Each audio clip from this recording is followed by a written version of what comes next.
Ahilyanagar breaking. वराडींच्या बसला भीषण अपघात. अहिल्यानगरमधून मोठी बातमी समोर येतात.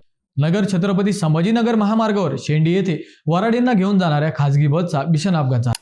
मंडळी, नेवासा तालुक्यातील खरवंडी येथे लग्न समारंभ आटोपल्यानंतर वराडींना घेऊन ही खासगी बस पुण्याकडे निघाली होती. बसमध्ये सुमारे 20 प्रवासी होते. यामध्ये महिला आणि लहान मुलांचाही समावेश होता. शनिवारी रात्री सुमारे 8 वाजण्याच्या सुमारास शेंडी बायपास चौकाजवळ बस चालकाचे नियंत्रण सुटले. बस प्रथम दुभाजकावर आदळली आणि त्यानंतर रस्त्यावर पलटी झाली. अपघात इतका भीषण होता की काही क्षण परिसरात एकच गोंधळ उडाला. घटनेची माहिती मिळताच परिसरातील ग्रामस्थ MIDC पोलिसांनी तातडीने मदत कार्य सुरू केले. बसमध्ये अडकलेल्या सर्व प्रवाशांना सुखरूप बाहेर काढण्यात आले. सुदैवाने या अपघातात कोणाचाही जीव गेला नाही आणि सर्वजण थोडक्यात बचावले. दरम्यान अपघातानंतर बस चालक घटनास्थळावरून पसार झाल्याची माहिती समोर आली आहे. क्रेनच्या सहाय्याने अपघातग्रस्त बस रस्त्याच्या बाजूला हटवण्यात आली.